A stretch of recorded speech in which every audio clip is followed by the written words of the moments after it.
You know those healthy snack boxes that get delivered to businesses around Australia? Not the ones with Freddo frogs and Caramello Koalas in them. I'm talking about the ones with wasabi-flavoured peas and organic popcorn. Well, you and I are about to meet the fellow who started that business. And by the way, how dare he bring healthy snacking to the workplace? It's a very nutritional episode 472 of the award-winning Small Business Big Marketing podcast. Well, I said, welcome to a small business marketing show where successful small business owners share their souls to take your marketing straight to the lead. Now, here's your host, Mr. Timbo Reid. And welcome back to your weekly dose of marketing celebrations. I'm your host, Timbo Reid. You, infinitely more importantly, you're a motivated business owner and you are well and truly ready to crank out some great marketing to build that beautiful business of yours into the empire it absolutely deserves to be. But if that's not enough and you are itching to fast-track your marketing, then let's get personal with a one-on-one coaching session which you can book over at smallbusinessbigmarketing.com. Big episode today. We meet cubicle escapee Conor Reynolds, who, through his company SnackWize, has decided, get this, that the humble blueberry muffin just wasn't cutting it as a mid-morning snack. Conor, what are you thinking? Another motivated listener who sells sexy toys, wins big in this week's Monster Prize draw. And I've got some big news about next week's guest who solves the major problem for any business owner who's ever produced a marketing video of any type. As per usual, team, there is marketing GOLD dripping from the ceiling over here at Small Business Big Marketing's HQ. So let's get stuck right in.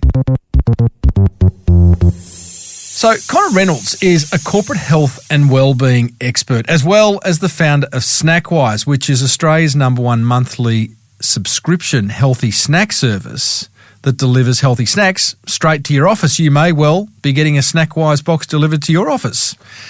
He's got a thriving little business. Like I said at the top of the show, Conor's not delivering yummy chocolate snacks or fatty potato chips. We're talking like Veggie crisps and raw cacao cookies. I don't know.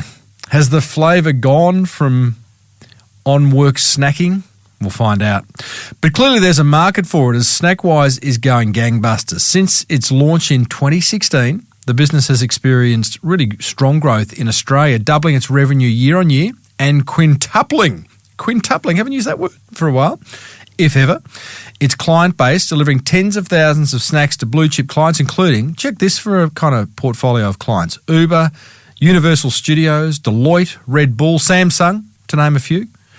And Conor's recently launched SnackWize in New Zealand, and he's just finished a successful capital raising of $500,000. No mean feat when SnackWize is not really a tech company, and that's where all the VC money's going.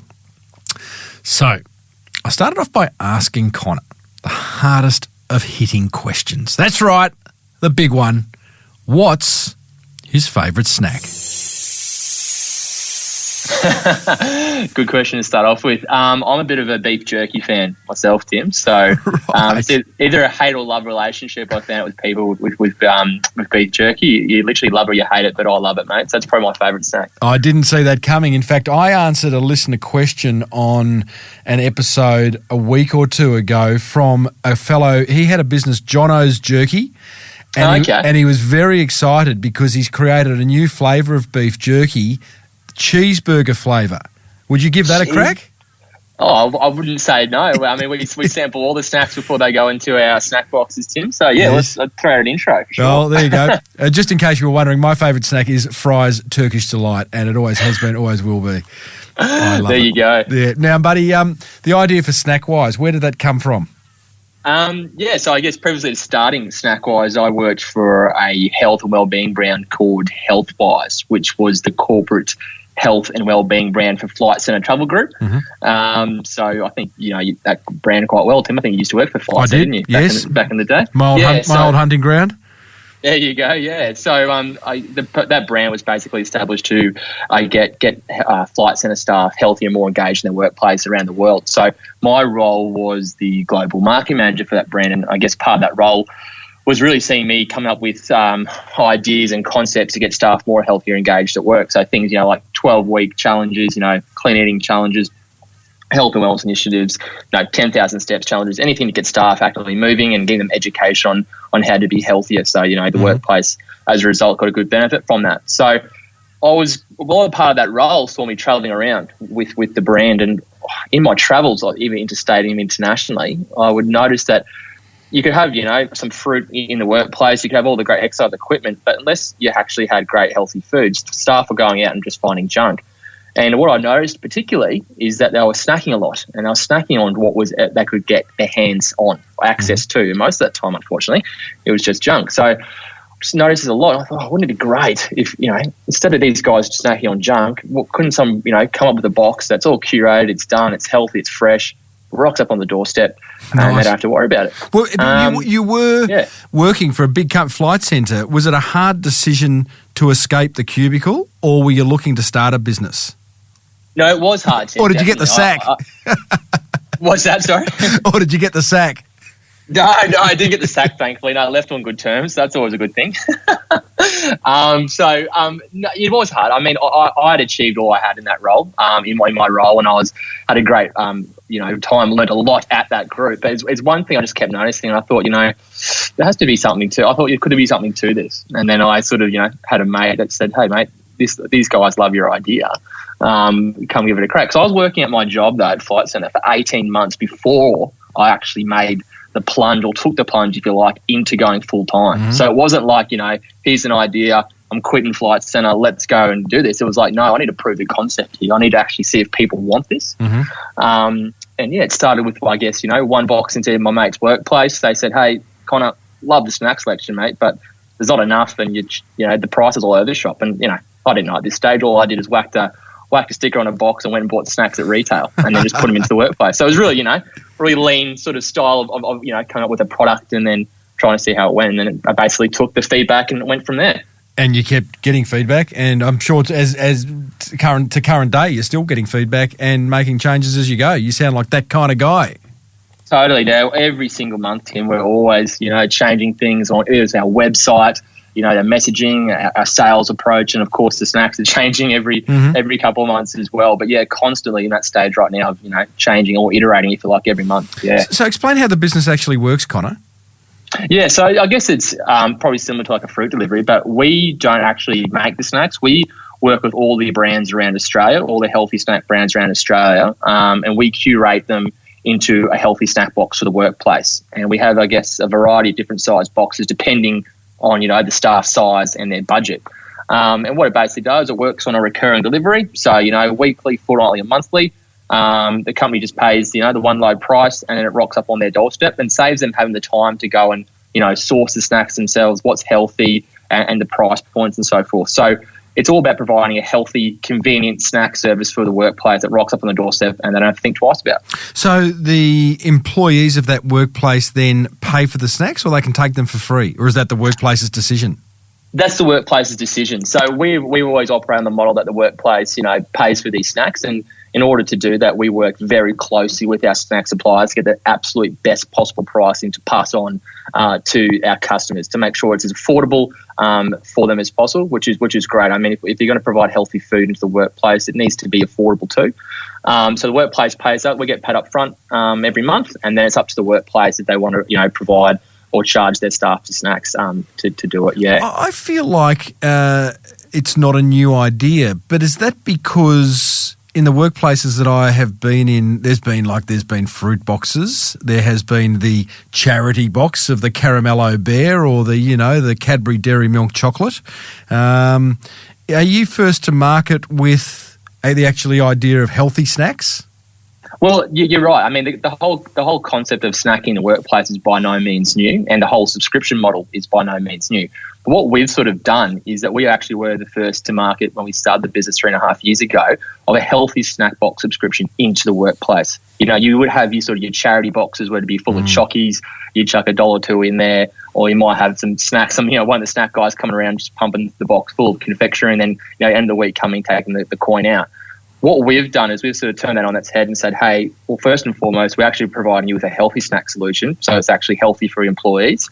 And also, too, instead of us coming around trying to take dollars out of the money box every week, which is not cost effective for the business or the actual customer because they have to pay for that service, why don't we put it all in a healthy snack box for you on a delivery schedule that rocks up to you, and then you put it out for your staff. You get a free display stand with SnackWize, so it's nicely put there for the kitchen or the break room. It goes in there, and away you go, similar to a fruit box delivery. So we just changed the whole concept around to make it more easy and convenient. You're putting an end to the idea of, I always look forward at about 11:30 of a morning or about 3:30 in the afternoon of a blueberry muffin, and now you just, that's come to an end, and what am I going to have to put up with? Some kind of Asahi-flavoured juniper berry or, what are these snacks, mate? Are these snacks tasty? Are they going to keep my employees, satisfied?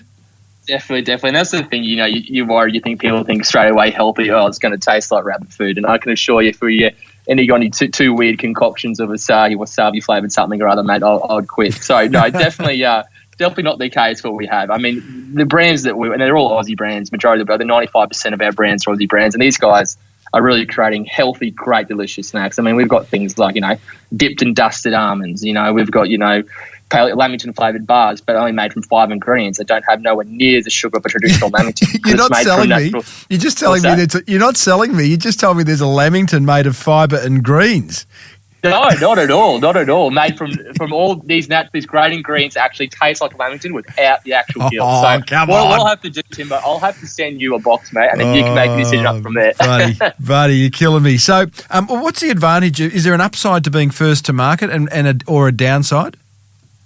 I guess it's yes and no. I mean, first to market's great because you get to put your name out there and go. But also too, when you're first to market, you go through all the challenges and processes and learning. So you're finding you get hearing a lot of no's and what doesn't work, and then you put up your website, you make your changes, and then competitors come along and copy you. So I guess that's probably I guess relevant to any sort of industry who's first to market. You're always going to have copycats coming up, but we have been first to market. We've got a really great foothold now in Australia. We're in every capital city, and we also service New Zealand. And we've got over 100 companies and growing. So in that short period of time, I'd say we're going well. But you do get copycats coming up and trying to copy what you're doing too. I imagine first to market requires you to be the educator. So you're going to be walking into businesses and having to explain what this is. No, it's not charity. You can have staff buy or not buy. You can give it away for free. There's a whole lot of options. There's a whole big education process for you to do. Totally, and that's definitely part of being the first to market. There is an education piece, and times have definitely changed since the good old fruit into the workplace. It's great to have it there. That was done 16 years ago. Times have changed in the workplace, and snacking frequency has changed. There's 46% of Australians now are snacking in favour of lunch, and that's due to our different lifestyles and our work demands. So basically people can sometimes look at us and see, you're a workplace delivery, so you can sometimes be seen as a luxury or a discretionary income when I've got money.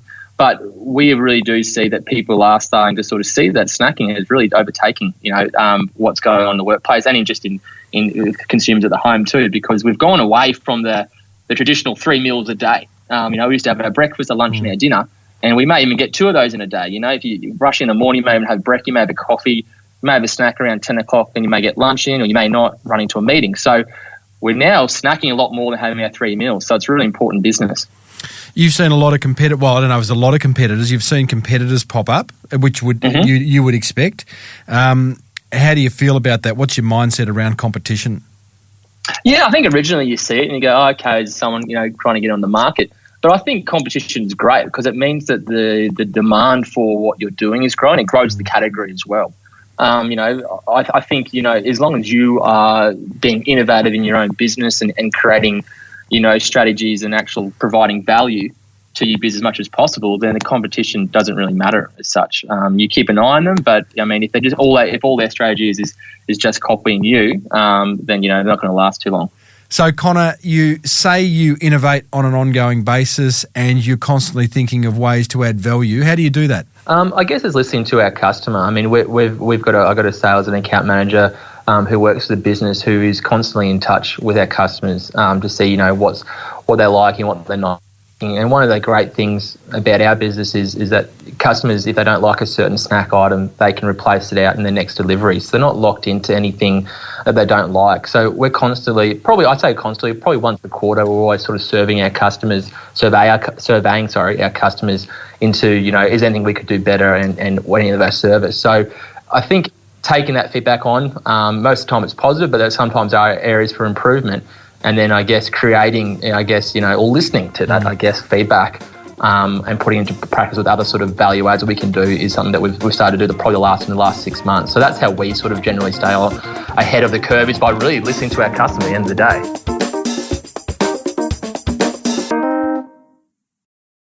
What's the secret to getting big companies like Uber, Marriott Hotels and Samsung?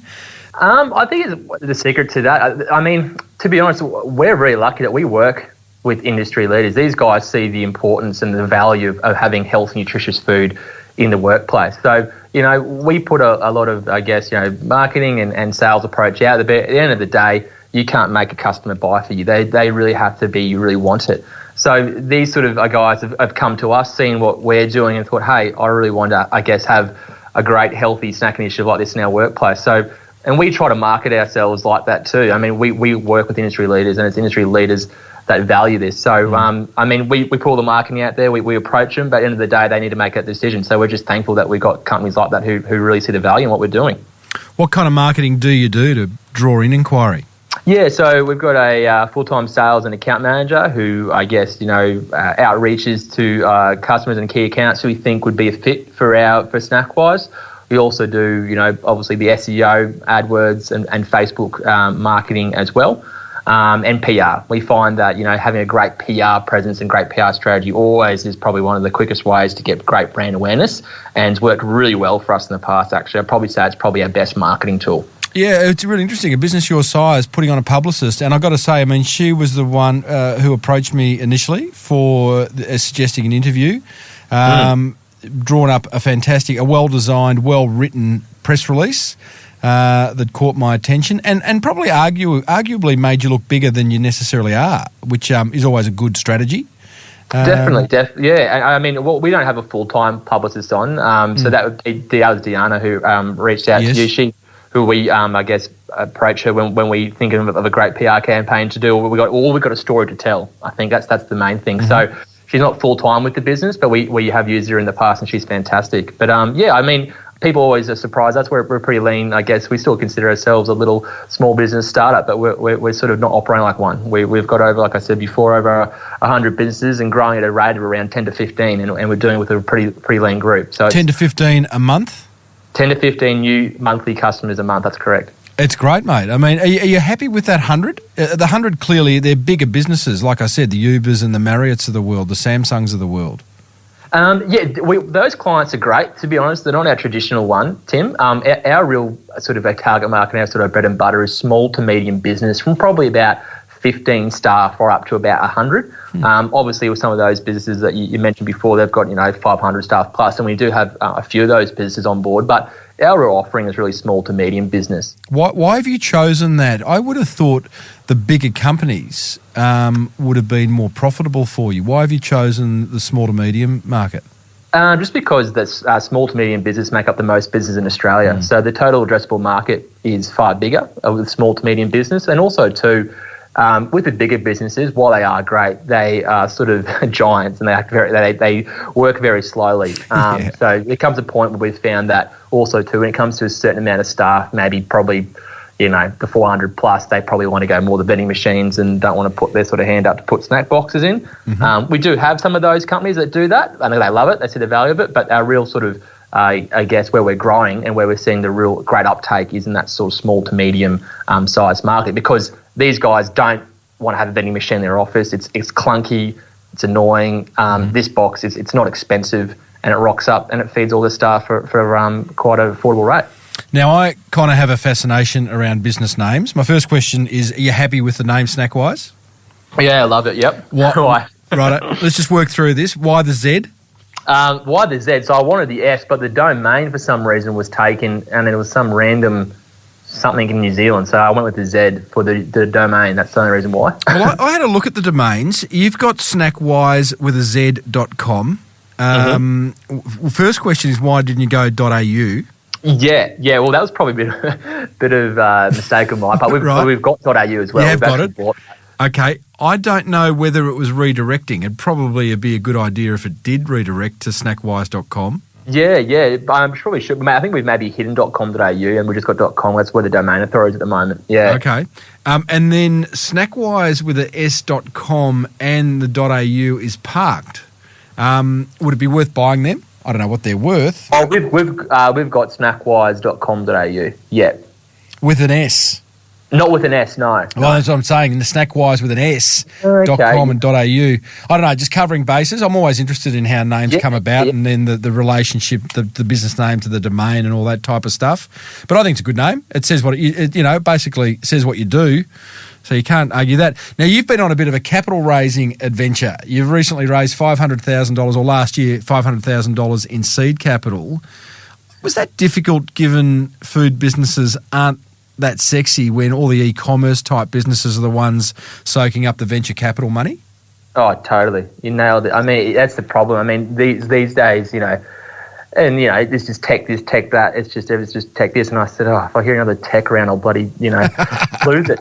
Because, and I understand, tech's great. It's a hugely scalable business, why it's getting so much attention and so forth. But there's so many other great things happening in the food industry in Australia and the world that, need to get attention. So, yes, it was. It was very, I guess, hard to sort of get someone to get our investor or get an investor or presence into investing in us. But where we became quite fortunate was that who we raised the money off was Adrian DeMarco of Technology One, who is an ASX listed technology company, been around for about 30 plus years. They were one of our customers in the early days. So they saw firsthand how great our product and service was. And I'd known that Adrian was pretty I guess, into the startup scene in Brisbane and invest in some other businesses within Brisbane and, down south. And when that opportunity came up to sort of, have a chat to him about it, we chatted about it, and he'd seen firsthand how great the product was in his own company and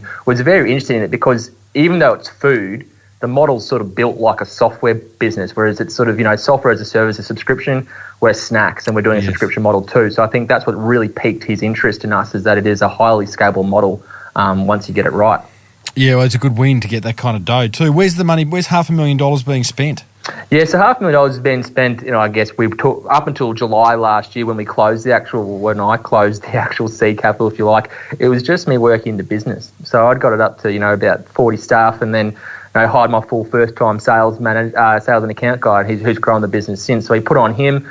We expanded our warehouse, I guess, operations as well, and also to boost it into our marketing. So that's seed money that needs to last us for a while. That's not just all spent in 1 year, as you could imagine. That's something to I guess, sustain us for a while as we go along the journey. But for immediately, it was definitely hiring staff, warehouse and fulfillment operations, and definitely marketing budget too is where the immediate sort of first drawdown's gone to. And you had a nice holiday, I hear.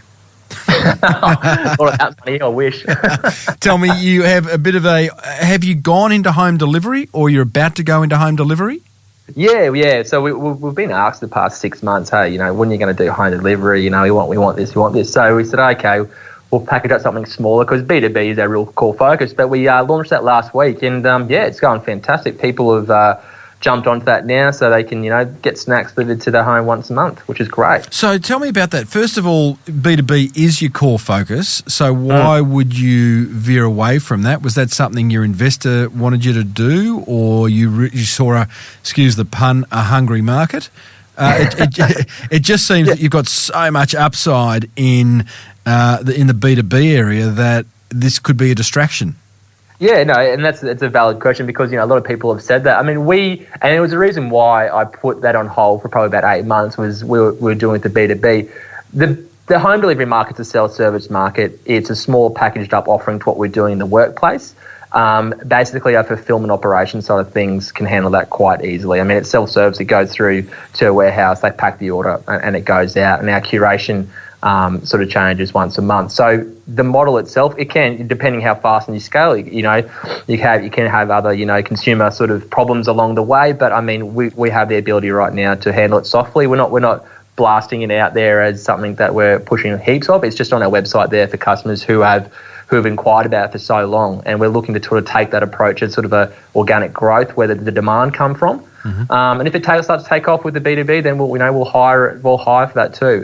But yeah, I think it's just more, we saw, to answer your question, a hungry market, and we thought, well, hey, we can service it. Let's give it a crack. Conor, where do you see the business going to be in 5 years' time? 5 years' time. We're really planning to have, we've got, like I said, just over sort of 100 customers now. We want thousands. I mean, that's what the model's built on. So the next 5 years, we're sort of aiming for, anywhere between 15 to 2,000 monthly recurring customers. It's a big jump. But we think the market in Australia is right for it. So that's what we're sort of going for. I think also too, there's a lot of opportunity, not just snacks. We're looking at some other sort of product opportunities at the moment, which can complement snacks as well into the workplace. So like what? I think having a couple of things like that, home, B2B, and maybe another product which can complement that, is something on the horizon too. Like what? Looking at sort of coffee-like products. Yeah, coffee-like products that can be into our boxes and out to our customers, which don't have to cost a lot or take up a lot of room in a box either. So, I didn't catch. Did you say copyright products? No, coffee. Coffee-like products. Yeah, no, not going off on a completely different market and copywriting stuff.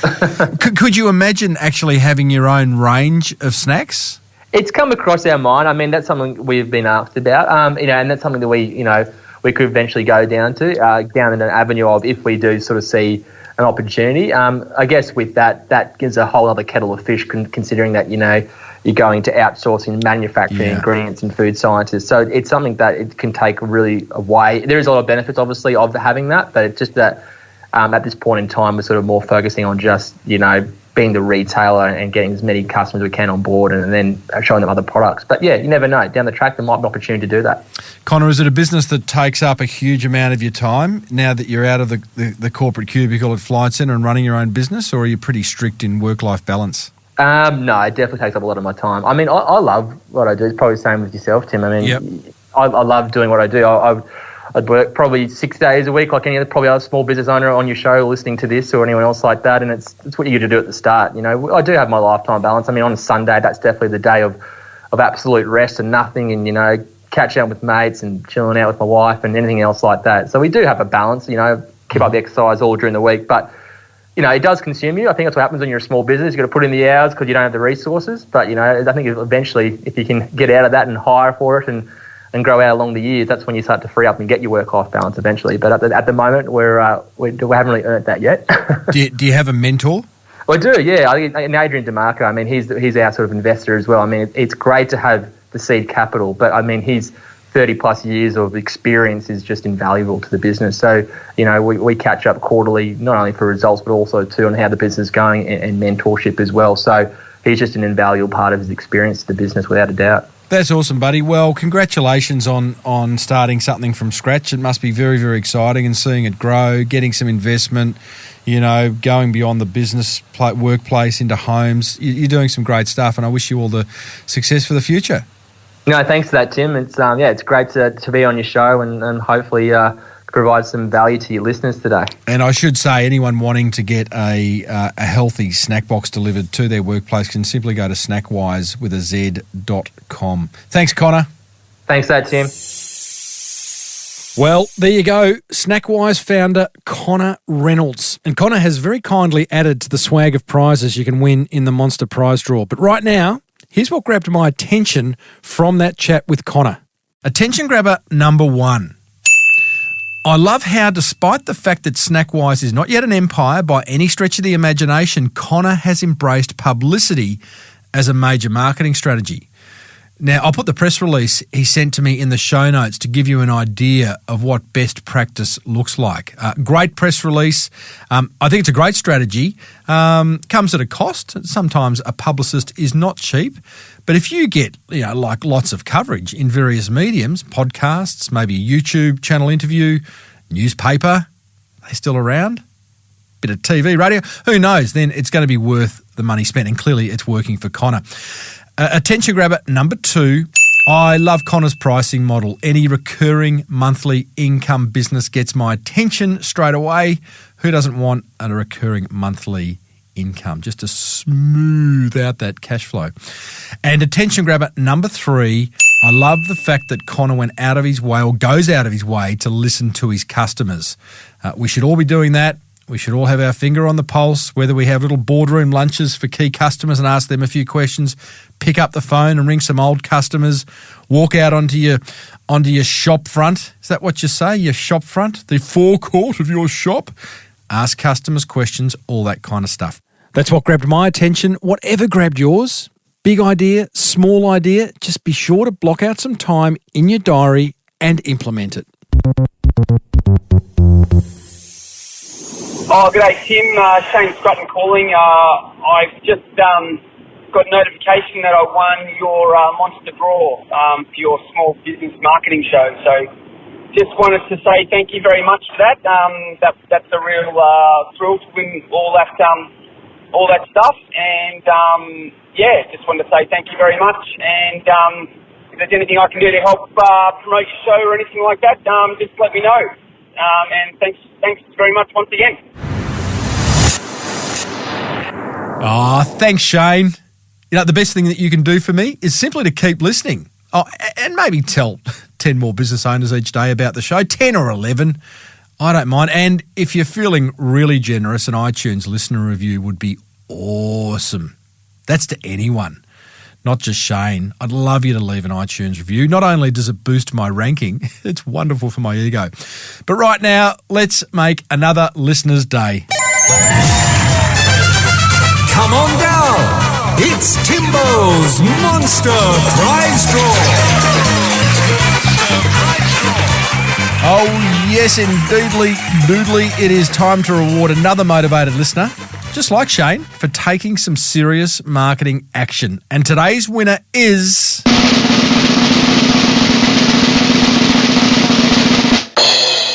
Garrett Addison of Top Drawer Essentials. An interesting little business. Let me expand. Garrett says, "Hey Timbo, I've only recently discovered your podcast a few months ago, but I'm lucky enough to have at least an hour each way to my 9-to-5 job. So I'm gradually getting through your backlog." Working for the man, Garrett. Trying to escape that cubicle, are you? He goes on to say, "I love your show, but I did struggle to apply your tips and tricks." Sorry to hear that. He says, "My problem is that my new venture, Top Drawer Essentials, is an online retailer of adult products, including sex toys, etc.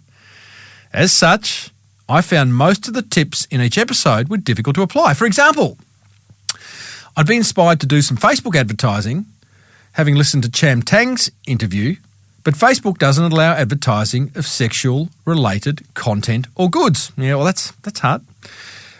I'd be inspired to engage with customers to drive likes and shares, but most people are a little reluctant to share on social media or be on record as regards to their purchases or even interest. Yeah, I suppose you're not going to put a post out going, "Just bought the most awesome vibrator.